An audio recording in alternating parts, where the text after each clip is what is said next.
G'day trendsetters, I'm John with Gravel Cyclist and I'm coming to you today with another no bullshit long-term review. This time around I present SRAM's XPLR AXS Groupset, namely the top tier variant, Red XPLR AXS. It's also available in Force and Rival flavors.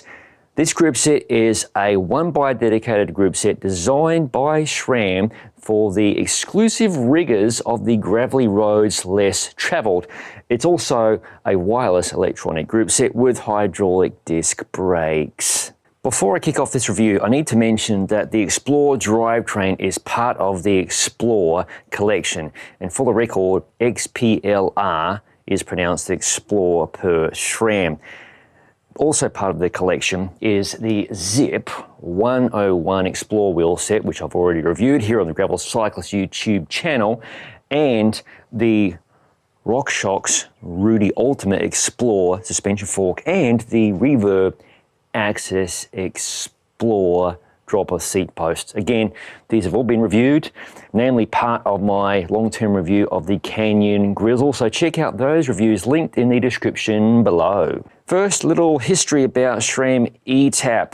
The red variant, before AXS was created, was launched officially in August of 2015 and it was an 11-speed system. Since that time, the system has continued to evolve. It's now known as SRAM eTap AXS, and AXS is a whole system of components that play wirelessly with the drivetrain and more. Since AXS has been released, there are Red, Force and Rival flavors of the drivetrain. It's gone 12-speed. There's a special cassette body, namely XDR, and the technology has also crossed over to the world of mountain biking with the Eagle AXS rear derailleur and the more budget-friendly GX Eagle AXS rear derailleur. The really cool thing about AXS is all these components play together, so you can plug and play with different levels or different tiers of the drivetrain. So for example, you could run red shifters with a Rival rear derailleur and that sort of thing. SRAM also makes a really handy app, the SRAM AXS app. It's available for Android and iPhones on your telephone here. You can configure the system, you can set up various bike profiles, update firmware, customize shifting, all manner of goodness. Every variant of eTap AXS, whether it be XPLR or regular AXS, has no physical cables attaching the shifters to any of the derailleurs, whether it be 1x or 2x. So it's a fully wireless electronic drivetrain. The shifters themselves are powered by a CR2032 coin cell battery, which themselves are quite inexpensive. The derailleurs feature a rechargeable battery that is universal between all AXS components. So in the case of this bike, you've got the red AXS XPLR rear derailleur. I can remove this battery and swap it for the seat post battery in this Reverb AXS seat post. Very simple.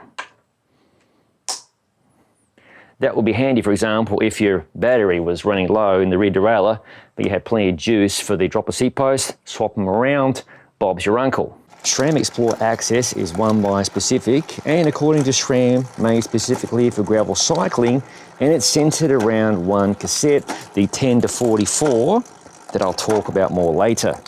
In terms of the rear derailleur battery life, I've managed to eke out approximately 1,000 kilometers or 650 miles between charges, but don't forget that's going to depend on where you live, the sort of terrain you ride and so on. And because there's only one derailleur to do all of the work, you can expect a little bit more battery drain versus say a comparable 2x system. SRAM states approximate battery life is 60 hours of riding. Battery life in these shifters is amazing, and as a reference point, one of my bikes is kitted out with a Red eTap 11-speed system from 2016 from new, and that system is still running the original set of batteries. I mentioned this earlier, SRAM AXS has this handy app that resides on your phone and you can use that to manage your AXS system, and in the case here I've got multiple bike profiles stored.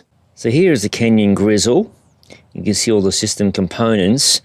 Let's check out the rear derailleur. Oh, look at that, there's a firmware update available. New firmware version 2.3 2.0. Let's add that.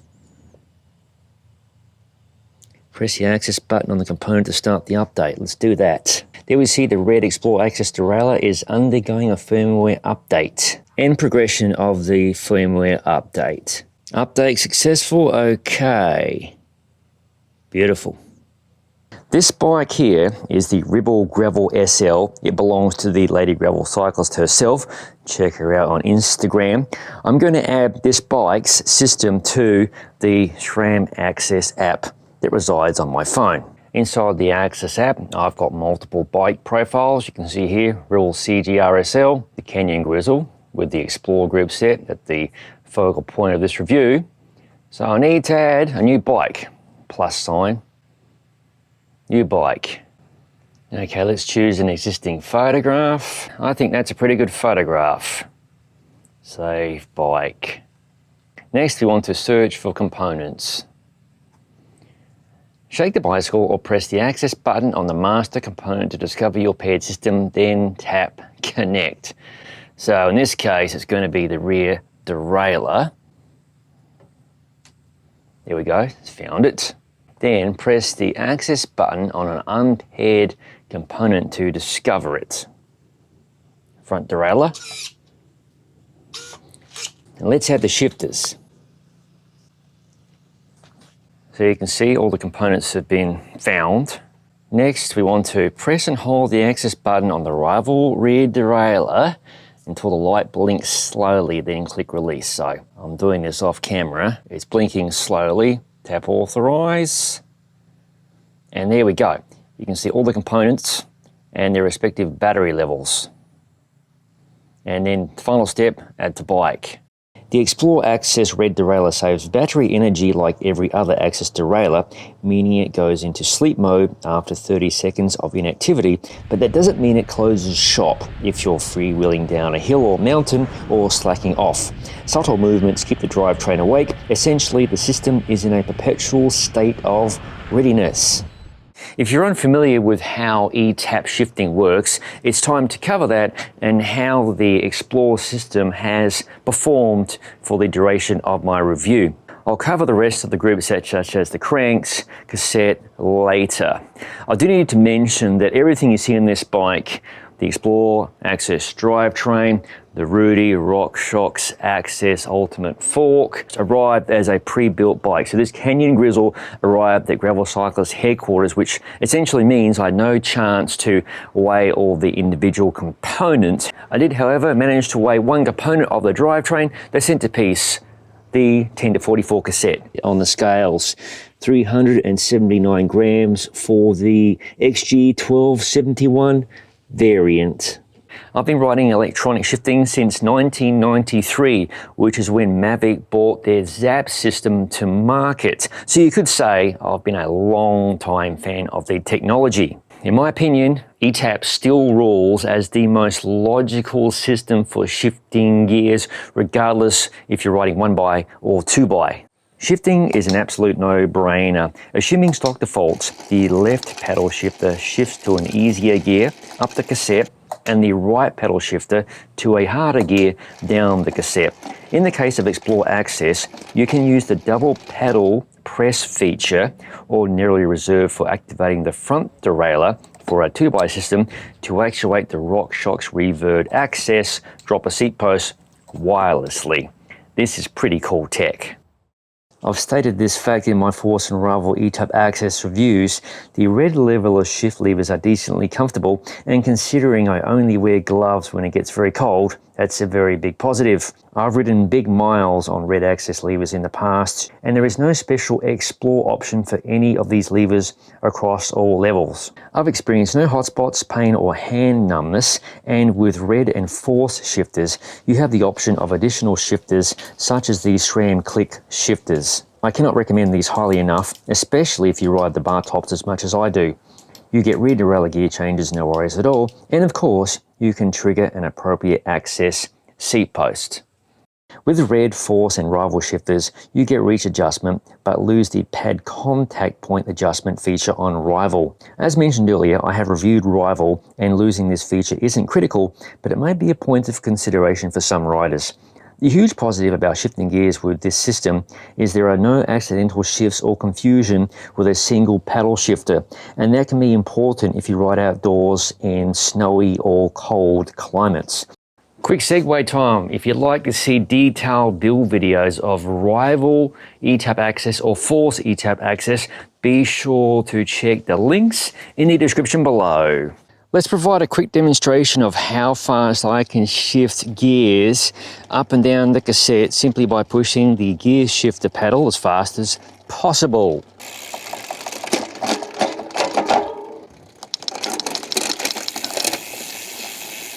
Now let's try that again, this time with multi-shift, meaning I'm going to hold down the shift paddle.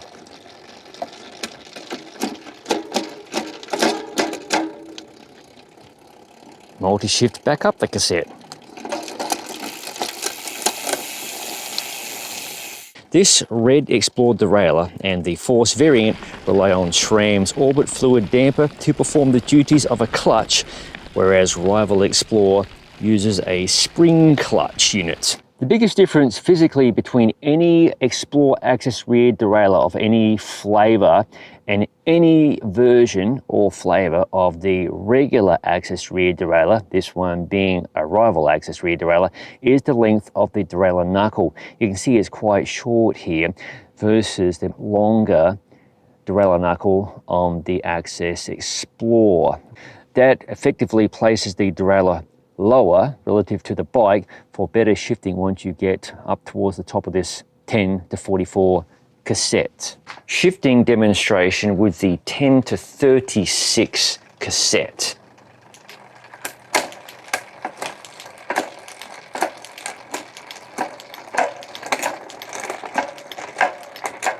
Bear in mind, I have not adjusted the B screw in any way, so this cassette would arguably shift a little bit better if I did tinker with the B screw. Let's go up the cassette.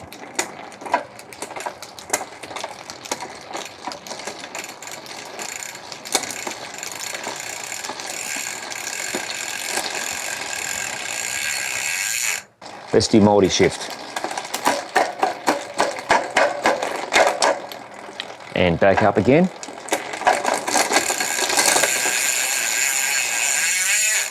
Just like AXS, the XPLR AXS derailleurs light up their LED, which is indicative of battery life. The shifter also triggers an LED, again indicative of battery life. Solid green equals 75% of battery charge, red equals 10 to 25% of battery charge, and flashing red equals less than 10%, or as I say, charge that f***er immediately.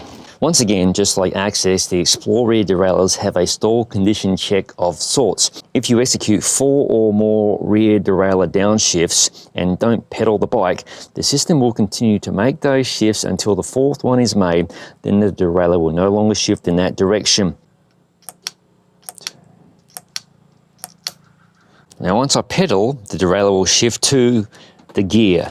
This function is good in that it can protect the derailleur from damage during transport should you have the battery installed, meaning the shifter resting up against the inside of the car and so on. In the up direction, only 3 shifts are made before the derailleur goes nowhere. But as soon as you pedal the bike, the derailleur shifts gears corresponding to how many times you press the shift paddle.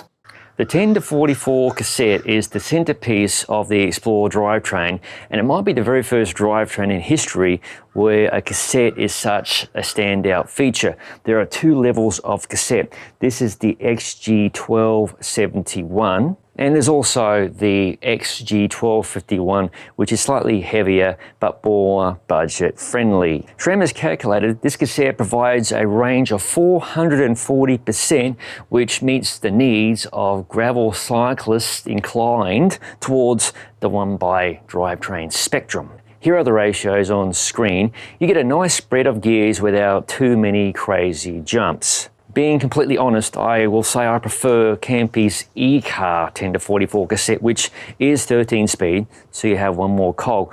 But I really like how Campagnolo spaced out the bottom end of their cassette. They go by 1 cog jump, so they go from 10, 11, 12, 13, 14, 15, etc. And the other thing about the Campagnolo cassette is that it's two-piece. Now, granted, that required a special cassette body, some clever engineering, but that enabled the smaller cogs to be replaced, whereas the XG1251 and XG1271 are one-piece cassettes.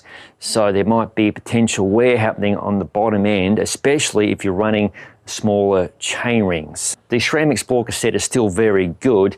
There's mostly 2 cog jumps towards the bottom end, and as it goes further up you get some 3 cog jumps and then a few bigger jumps at the very top of the cassette when you reach the 44 tooth cog.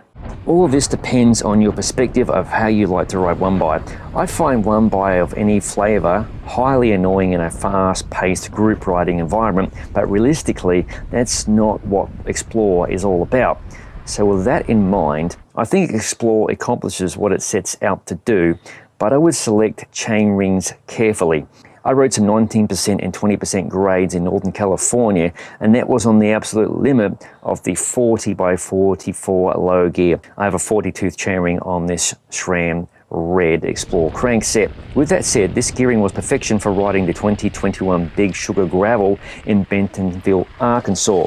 If I had to choose this gearing myself, I would select the 38 tooth chainring, like I had when I reviewed the Campy e-car system. 38x10 is a huge gear, and you can easily crank out 50 kilometers an hour or about 30 miles an hour on this gear, and 38x44 is low enough to climb 20% grades without dying 10,000 deaths. One final caveat about small chainrings and smaller cogs: the smaller cogs will wear out faster. Those minor quibbles aside, durability has been excellent on the drivetrain, and I've logged several thousand kilometers thus far. As you noticed earlier, shifting on these cassettes is excellent, fast and crisp, all the way up to the 44 tooth cog and all the way down to the 10 tooth cog. However, the negative is these cassettes are not particularly cheap. You're looking at about US $210 for the XG1271 variant and about US $150 for the XG1251 variant. So you want to, as I mentioned earlier, pay close attention to your chain wear to keep these cassettes running a long time. But their durability, as I mentioned, is excellent. The nickel plating coating on these cassettes really helps, and that nickel coating I believe is across most of the cassettes in the AXS range at the time of this video. XPLR also leverages off SRAM's latest direct mount cranksets specifically for one by. Now I cannot attest how easy these chainrings are to swap sizes, but they are stiff and light according to SRAM. There are many sizes available for all flavors of XPLR, ranging from 38 tooth up to 46 tooth in 2 tooth jumps. And SRAM also makes a wide variant in the force and rival levels. There's also many different lengths, ranging from 165 up to 177.5 in the case of Red. For all the options, check out the SRAM XPLR website. And regarding chain line, the standard version of XPLR is 45 millimeters. The wider variant is 47.5 millimeters. On to brakes. SRAM relies on DOT fluid just like many automobiles. DOT fluid handles the ingress over time of water entering the system better than mineral oil and generally has a higher boiling point. I suspect these are reasons why SRAM went in this direction. The lever feel is fabulous from the hoods or the drops, and there's plenty of power and modulation. I've always liked the feel of SRAM's hydraulic drop bar brake systems. They are akin to a well-dialed rim brake system. There's no hyperspace feeling waiting for the rotor to contact the pad. Overall, I think SRAM has taken a bit of a risk releasing a one-by specific drivetrain for gravel, particularly centered around one ratio cassette, a 10:44, but based on all of my testing and riding thus far, it has been on target. And that's despite my quibbles I mentioned earlier with the bottom end of the cassette. This drivetrain certainly won't be for everyone, but thankfully SRAM has a massive array of drivetrain options that are suitable for the gravelly roads less traveled. Obviously you've got the one by XPLR AXS here.